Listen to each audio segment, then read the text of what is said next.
Sometimes क्या होता है कि बाप बेटे में नहीं बन पाती है कुछ रीजंस की वजह से, भाई भाई में नहीं बन पाती है, भाई बहनों में नहीं बनती है, तो इसको कैसे डील करते हैं आप? इस तरह के भी पेशेंट आते हैं आपके पास? फैमिली एक 100%। तो बहुत बार ये होता है कि इट डिपेंड्स कल्चरल फैक्टर्स क्या है। सपोज अब हमें पता है कि इंडियन फैमिलीज एक पर्टिकुलर वे में होती है, आप अगर बाहर देखो तो उनकी फैमिली स्ट्रक्चर बहुत अलग होता है और फैमिली स्ट्रक्चर ओवर टाइम भी बहुत अलग होता है। अगर आप देखो कि 10 साल पहले या 20 साल पहले कैसी फैमिलीज होती थी वर्सेस आज कैसी है, उसमें बहुत फ़र्क हो गया है। फिर there can be a point where issue obviously एक इंसान का तो नहीं होता है, इट इज़ ऑलवेज एक से ज़्यादा 2 लोग इन्वॉल्व होते हैं, तो दोनों का रोल देखना बहुत ज़्यादा इम्पॉर्टेंट हो जाता है। फिर चीज़ें जो वो अवॉइड कर रहे हैं, बहुत बार ऐसा होता है कि लोगों को ना झगड़ा करना आता नहीं है। इन अ गुड रिलेशनशिप ये हमें पता होता है कि एक आपकी बात एक हमारी बात, and then we try to build something greater than us. जैसे ही जो रिलेशनशिप का पॉइंट हो सकता है, जो हो सकता है कि फादर सन रिलेशनशिप हो या एक हस्बैंड वाइफ का हो, इट्स अ मैरिज, तो हम 2 लोगों के बीच आगे भी कुछ होता है।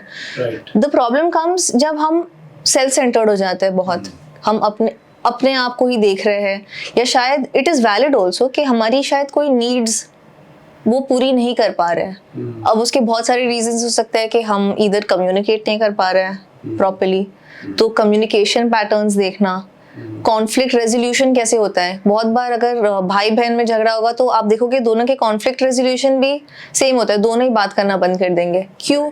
क्योंकि उन्होंने अपने घर में ही वो देखा होता है। तो हर चीज को स्टेप बाय स्टेप एनालाइज करके एज टू क्या, एक तो क्या सामने आ रहा है और क्या छुपा हुआ है, वो दोनों चीजों को देखकर एंड विलिंगनेस टू वर्क होना चाहिए। डेफिनेटली आप अकेले ही काम करोगे तो it is not going to work out. सामने वाला भी should be willing to work on the relationship, and that is when you get a good balance. तो either family therapy भी होती है जब पूरी family almost therapy में उनको person by person आ सकते हैं, या as a group therapy भी होती है बहुत बार। But again first चीज़ है the willingness कि आपको एक चीज़ को improve करना है या नहीं करना है। आप अकेले एक certain amount तक कर सकते हो, but not beyond that. अच्छा रुखसार, हस्बैंड वाइफ भी आपके पास आते होंगे, तो किस तरह की प्रॉब्लम्स लेके आते हैं? आई मीन वाइफ जो है वो किस तरह की प्रॉब्लम्स आपको बताती हैं, जो हस्बैंड बिरादरी के लोग हैं वो किस तरह की प्रॉब्लम आपको बताते हैं, कैसे आप उसको डील करते हैं? क्योंकि हर कोई अपने पॉइंट ऑफ व्यू से सही होता है। अगर एक वाइफ बोल रही है तो वो अपने पॉइंट ऑफ व्यू से ठीक है, हस्बैंड बोल रहा है तो वो अपने पॉइंट ऑफ व्यू से ठीक है, तो आप किसे गलत किसे सही ठहराते हो? कैसे उसको डील करते हो? क्या प्रॉब्लम्स होती हैं उनके बीच कि प्रॉब्लम बढ़ने लग जाती है? कैसे आप राइट ये सेम चीज़ जब आपको सही से झगड़ना ना आना, वो एक बहुत बड़ी प्रॉब्लम होती है। क्योंकि इन अ रिलेशनशिप, कोई भी रिलेशनशिप ले लो, झगड़ा होना is actually a good sign. क्योंकि अगर आप कोई झगड़ा हो ही नहीं रहा है तो after a point you start getting bored of the person, because बहुत ज़्यादा अग्रीएबलनेस आ जाता है इन अ रिलेशनशिप। तो लोगों को झगड़ना कैसे चाहिए विदाउट मेकिंग श्योर कि आप सामने वाले को डिसरिस्पेक्ट ना कर रहे हो, सामने वाला फील्स हर्ड, ये सब चीज़ें बहुत इंपॉर्टेंट होती है। सबसे big issue that you are talking about is gender difference. So a woman will want to be heard, she will want to be validated, she will want to be reassured. उनको उनका processing कैसे होता है, emotional processing, वो back to front, past present पीछे आगे, versus a man is more action oriented and forward looking. तो वो ट्राई करेंगे कि नहीं ये इशू को हटा दो, हम आगे बढ़ जाते हैं। अब दोनों के फंक्शंस होते हैं, there is a reason. A woman will, उनको थ्रेट डिटेक्शन जल्दी होता है।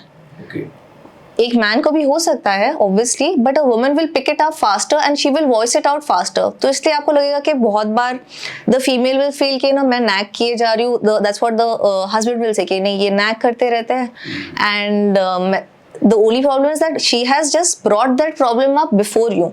Okay. उतना ही फर्क है. अगर वो प्रॉब्लम बहुत टाइम चलती रहती तो आपको भी अफेक्ट होगी. सो अंडरस्टैंडिंग दैट डिफरेंसेस है और communication as a person also, not just male and female, हर इंसान का कम्युनिकेशन स्टाइल अलग होता है. उनका वे ऑफ अटैचमेंट स्टाइल अलग होता है. हर चीज को you have to keep in mind and then you have to understand your partner कि उनको व्हाट आर देयर नीड्स. क्या वो नीड्स आप समझ पा रहे हो? क्या आप वो नीड्स उनको प्रोवाइड कर सकते हो? तो one way that I think is great conflict resolution, खासकर जो मैं यूज़ करती हूँ with a lot of clients, is if for husband and wife, let's take for example, अगर वो झगड़ रहे हैं, सो जो भी ऑपोजिट इंसान है, तो एक person comes with the problem, the सामने वाला इंसान has to say that exactly जो आपने मुझे बोला है एज अ प्रॉब्लम, मैं उसको शॉर्ट में आपको रिपीट करके बोलूँगी. ठीक है? टिल द हस्बैंड और the wife does not agree कि हाँ जो मैंने बोला आपने बिल्कुल वो बोला, वो बात आगे नहीं बढ़नी चाहिए. क्योंकि बहुत बार लोगों को प्रॉब्लम ही नहीं समझ आती है कि सामने वाला इंसान बोल क्या रहा है. बिकॉज हम एक फिल्टर लगा देते कि नहीं यार सेम चीज स्टार्ट हो गई है वापस से. So we are not actively listening a lot of times and it's very hard कि आप किसी अपने आप, like you know, put yourself in somebody else's shoes, क्योंकि आप अपने वे से वर्ल्ड को देख रहे हो, वो अपने वे से देख रहे हैं. आप दोनों को आपका वर्ल्ड मिलाना कैसे है, वो नेगोशिएशन से होता है, वो बहुत सारी कम्युनिकेशन से होता है. वो यू हैव टू डिसाइड कि चलो ये हमारे नॉन नेगोशिएबल्स हैं, ये नहीं चलेंगे, are you okay with that.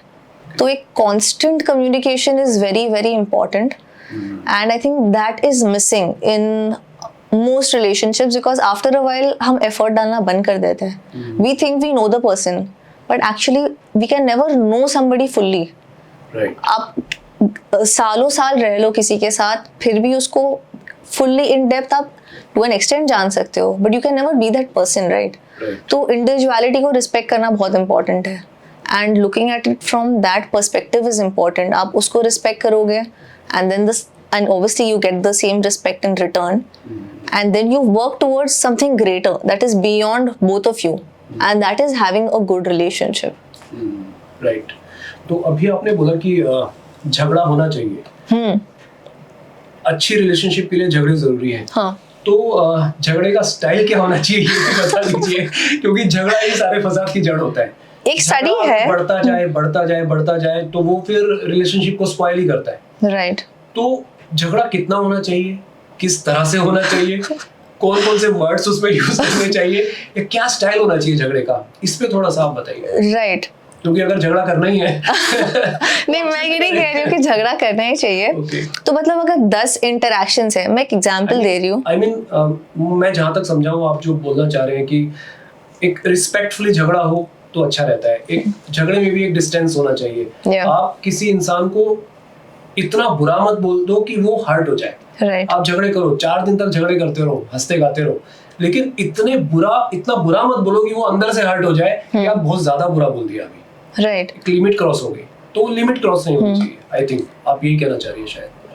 So I am not recommending that झगड़ा करो, but एक certain amount of conflict is good for a relationship to grow, because अक्सर लाइफ में जो प्रॉब्लम्स आती है उसके लिए आपको शायद यू हैव टू फाइट, उसके लिए आपको नेगोशिएट करना पड़ता है. 2 लोग, डिफरेंट लोग जब साथ में आते हैं तो एक डिफरेंस ऑफ ओपिनियन होता ही है, क्योंकि कोई भी ऐसा नहीं है कि 100% आपके साथ अग्री हर बात पे करे. तो आपको शक होगा कि हर बात पे कैसे अग्री कर रहा है इंसान. राइट. हम सस्पिशन के साथ देखते हैं कि इसे क्या चाहिए कि हमारे साथ हर बात पे अग्री कर रहा है. तो लाइक यू सेड कि रिस्पेक्ट 100% नहीं जानी चाहिए, but it's very difficult sometimes, क्योंकि लोग बहुत गुस्सा हो जाते हैं. और अगर आपको पता है कि आप ऐसे इंसान हो जिनको बहुत गुस्सा आता है, तो वो डेफिनेटली आपको उस पे काम करना चाहिए इंडिविजुअली, कि वो सेम चीज़ आप अपने पार्टनर पे ना निकालो. अनदर थिंग इज, अगर दोनों फ्लेयर अप हो रहे हैं इन अ फाइट, तो देयर हैज टू बी कोई कोड वर्ड या कुछ तो होना चाहिए, एक सिग्नल दैट आप बोलो कि नहीं, we are going to stop this right now. थोड़ा कूल होता है, हम इतने टाइम बाद वापस आएंगे. ये बोलना भी बहुत इंपॉर्टेंट है, क्योंकि अगर सपोज अटैचमेंट स्टाइल होता है, जैसे एंशियस अटैचमेंट को अगर आप बोलोगे कि I don't want to talk right now and you just go away, आप टाइमलाइन नहीं दोगे तो वो एंशियस हो जाते हैं बहुत। तो it's good to have that timeline कि हम इस चीज़ के बारे में बात करेंगे फर्स्टली, एंड एक्चुअली उस चीज़ के बारे में बात करो, and again it gets flared up, suppose again you take a time out. But जो रिजेंटमेंट और जो गुस्सा और जो बहुत ओवर टाइम बिल्ड होता है, इट्स बिकॉज लोग अवॉइड करते हैं कॉन्फ्लिक्ट को, वो अवॉइड करते हैं फॉर वट एवर रीज़न, उनके शायद उनको झगड़े से डर लगता होगा, बट वो बात है कि आप अवॉइड कर नहीं सकते हो, आपको सीखना ही पड़ता है, क्योंकि जैसे आप किसी के साथ रहो, आपको इंटरैक्ट करना पड़ता है, आपको नेगोशिएट करना पड़ता है, तो आपकी वो स्किल्स होती है जो आपको डेवलप करनी चाहिए, and to keep it as respectful as possible, but that will only happen अगर आपने ऑलरेडी चीज़ें, आप खुद को जानते हो फर्स्ट, आप खुद को जानते हो। You mean to say कि you need extra talent to handle relationship? Yeah, to an extent. Okay. It's not easy, ये तो हमें पता ही है, राइट? हमें खुद के साथ रहने भी, हम खुद को नहीं जानते पूरी तरह, हम कैसे एक्सपेक्ट कर सकते हैं कि कोई और हमें हर चीज़ में एक्सेप्ट करे? And if you can get pass that, it can be a great relationship, right? अगर आपने फिगर कर लिया ये चीज़, कैसे कॉन्फ्लिक्ट को हैंडल करना है, आप दोनों के गोल्स क्या है, आपके वैल्यूज़ अलाइन होते हैं, ये सारी चीज़ें पहले ही डिस्कस होनी चाहिए। आप एक बहुत ही डिफरेंट पार्टनर को चूज करोगे तो मतलब there has to be some similarity, there has to be some difference, but अगर बहुत डिफरेंस होगा तो उनके लिए जो नॉर्मल होगा वो शायद आपके लिए ना हो, और आपको उस चीज़ से शायद इरिटेशन हो। सो ये सारी चीज़ें भी बहुत क्रॉप अप होती है with time, you know, as long term relationships में। राइट। आप साइकोलॉजिस्ट हैं, आप मेंटल हेल्थ को डील करती हैं। इंडिविजुअली अगर हम पूछें कि फीमेल क्या चाहती है अपने हस्बैंड से, बेसिकली वो चाहती क्या है? पैसा, ये आवाज है, पैसा चाहती हैं, ऐसा है नहीं वैसे, बट हम सीरियसली ये क्वेश्चन करना चाहते हैं कि इंडिविजुअली फीमेल क्या चाहती हैं अपने हस्बैंड से, कि वो कैसे डील करें हमें, वो कैसे रखे हमें, कि वो खुश रहें, फीमेल खुश रहें basically. It's a very deep question that you have asked, and it is a universal question, you can say. So, obviously, आप इंडिविजुअली लोगों को देखोगे, बहुत सारे सिमिलैरिटीज होती है because of biology in women, but at the same time आपको ये भी रिस्पेक्ट करना पड़ेगा कि ये एज अ पर्सन बहुत अलग है, उनके एक्सपीरियंसेस अलग है, उनके शायद उनका ट्रॉमा अलग होगा, उनके गोल्स अलग होंगे, उनके ड्रीम्स अलग होंगे, उनके सैक्रिफाइसेस अलग होंगे। तो to really know a person, first चीज is to know all those things about them. फिर सवाल आता है कि उनको चाहिए क्या from their husband. No, it depends. Some लोगों की, you know, they have their love language, उनको एक सर्टेन वे में चीज़ें चाहिए होती है, उनको शायद उससे लव्ड फील होता है। कोई लोग को अफेक्शन चाहिए, उनको इंटरमिटेंटली आप बताओ कि you know we care about you, एक रीअश्योरेंस होता है। And mostly women might look for safety, they might look for security. अगर बायोलॉजिकली देखो तो whenever you know they're about to have a baby, they want to make sure that they somebody has their back because they are vulnerable during that time, right? So based on that differences आते हैं कि उनके goals क्या है, are they having kids, are they not having kids, and if they want to resolve conflict, उनका style अलग होगा, तो वो भी समझना बहुत इम्पॉर्टेंट है। बट ये बहुत ही इंटरेस्टिंग और कॉम्प्लिकेटेड क्वेश्चन है जिसका जवाब मेरे पास भी शायद क्लियरली नहीं है, बट राइट, बट सबकी डिजायर अलग होती है। अगर डिजायर को समझ कर डील किया जाए तो शायद वो रिलेशनशिप अच्छे से रहे। तो मेल पार्ट पे आ जाए तो हस्बैंड क्या चाहते हैं अपनी वाइफ से? So, I mean, झगड़े ना हो, रिलेशनशिप अच्छी रहे। तो हस्बैंड के पॉइंट ऑफ व्यू से अगर हम सोचें या मेल के पॉइंट ऑफ व्यू से हम सोचें तो उनकी क्या डिजायर होती है कि यार वाइफ उसे फुलफिल करे? आई फील कि जो रिस्पॉन्सिबिलिटी होती है, राइट, जो हम एक दूसरे पर डालते हैं ऑफ एक्सपेक्टेशंस, वो ये एक बहुत बड़ा इशू है। क्योंकि इट शुड नॉट बी कि हमें क्या चाहिए या आपको क्या चाहिए। क्वेश्चन ये होना चाहिए कि इस रिलेशनशिप के लिए क्या इम्पोर्टेंट है, इस रिलेशनशिप को आगे ले जाने के लिए क्या इंपॉर्टेंट है. अगर दो लोग कॉमन गोल्स पे काम कर रहे हैं तो then it is easier to get along. दोनों का शायद स्टाइल अलग होगा, आपके स्ट्रेंथ्स और उनकी वीकनेस हो सकती है, उनके स्ट्रेंथ्स आपकी वीकनेस हो सकती है, तो उसका कॉम्बिनेशन किस तरीके से बेस्ट वे में यूज़ किया जाए is very important. Now it depends on the man, like उसका गोल क्या है. नेचुरली हर इंसान को चाहिए कि उन्हें सपोर्टेड फील हो, बट उनको किस तरीके से सपोर्टेड फील होना चाहिए वो डिफर करता है. Also maybe are you being present in your relationship? Are you having, starting में everybody is very involved in their relationship when they are trying to pursue somebody. But what happens is with time हम comfortable हो जाते हैं और फिर हमें लगता है कि ये एक relationship autopilot पे चलने वाला है. But that is never the case. Anything you have to work on it, like your physical health, your mental health, your relationships. Life is moving forward, चीज़ें change होती रहती है. तो क्या आप उन चीज़ों पे ध्यान दे रहे हो? आपके पार्टनर की नीड आज कुछ और हो सकता है, कल कुछ और हो सकता है. तो paying attention is a very crucial point, and I think वो ही चीज़ is getting lost. Lot of people in a relationship they want to be heard, they want to be seen, they want to be understood, they want to be loved. So ये सारी चीज़ें come together to form a good relationship, you can say. Very nice, good answer. अच्छा रुखसार, हम देख रहे हैं कि young generation में रिलेशनशिप्स होती हैं, बॉयफ्रेंड गर्लफ्रेंड्स होते हैं, तो वो बॉयफ्रेंड गर्लफ्रेंड ही बने रहना चाहते हैं. शादी पर से भरोसा उठता जा रहा है कि हमें शादी ही नहीं करनी है. अक्सर हम ये सुन रहे हैं. और ऐसा क्यों हो रहा है? शादी से ज्यादा लिव इन में रहना पसंद कर रहे हैं लोग, शादी से डर रहे हैं. तो इसके पीछे क्या रीजन है? Again society as a whole जैसे चेंज हो रही है, लोगों का फियर भी बढ़ रहा है, राइट? अगर आपने एक चीज़ को बहुत सालों तक बिल्ड किया है, आपका ड्रीम हो, and just because of a marriage आपको लगेगा कि ये सामने, like this is a legit fear of lot of main that they feel that they will get married, what if tomorrow something goes wrong and all everything that they have built वो कोई ले जाए, right? सो एक fear वो आ गया है naturally. On the other hand for a woman it might be कि I am also giving so much to this relationship, what if things go wrong, तो my time is wasted, biological clock है, all of that comes into the picture and उनको सोचना पड़ता है, right? हर इंसान के goals अलग होते हैं. उनको चाहिए कि उनका time waste ना हो, सबको डर लगता है कि हम betray हो जाएंगे, right? तो in some way, while marriage is a great concept, I strongly believe in it. It does help you not easily leave in a way. ऐसे नहीं है out of force, but कभी कभी होता है ना कि हम बहुत गुस्सा हो जाते हैं और हमें लगता है कि नहीं सब छोड़ दो तो easy हो जाता है. It just keeps you held together.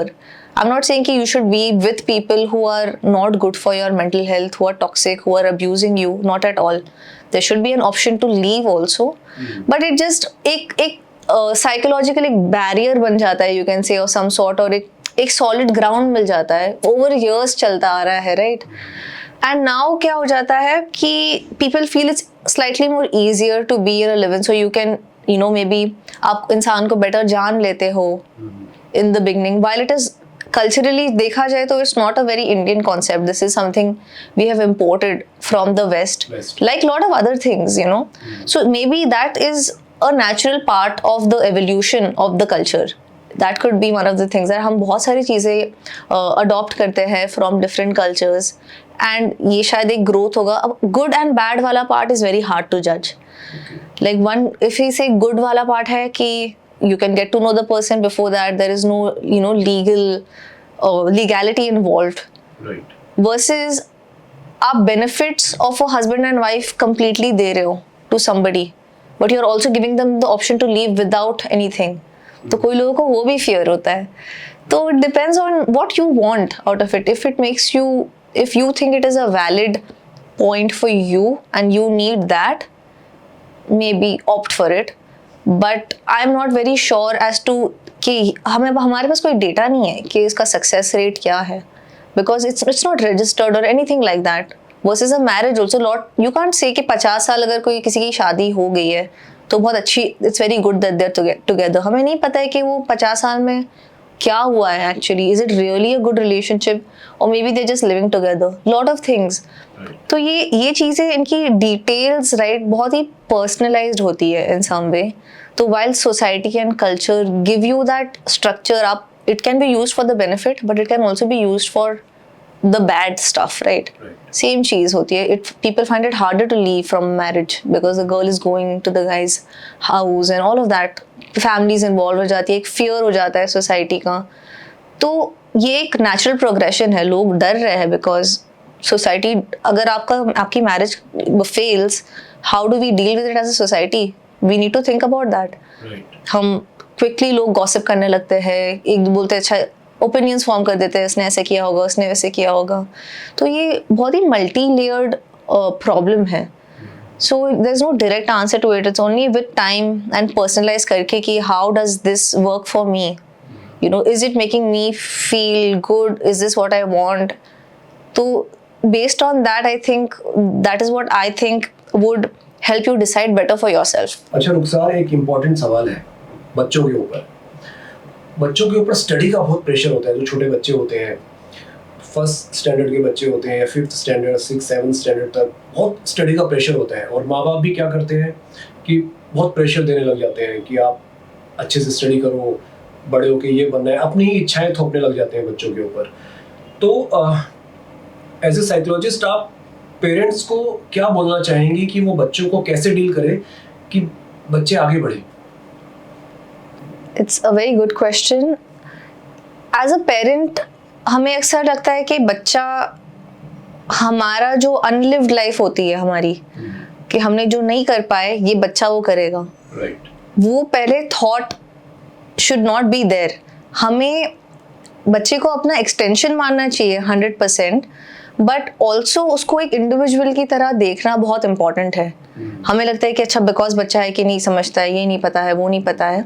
उसमें क्या होता है कि जो बच्चे की पोटेंशियल होती है, एक्चुअल पोटेंशियल सबकी अलग होती है, राइट? सम पीपल, कोई बच्चे will be better at studying, some will be better at sports, some will be better at music.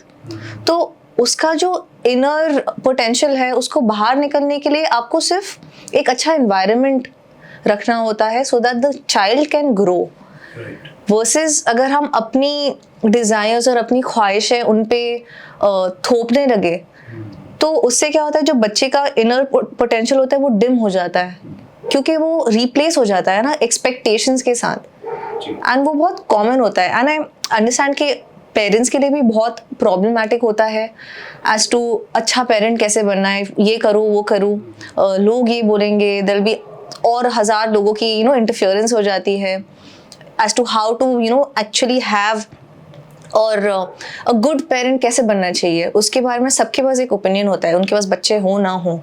तो पेरेंट्स के लिए भी बहुत प्रेशर होता है. तो the first thing that you need to remember is the kids आपको देखते हैं, वो आपकी सुनते नहीं है.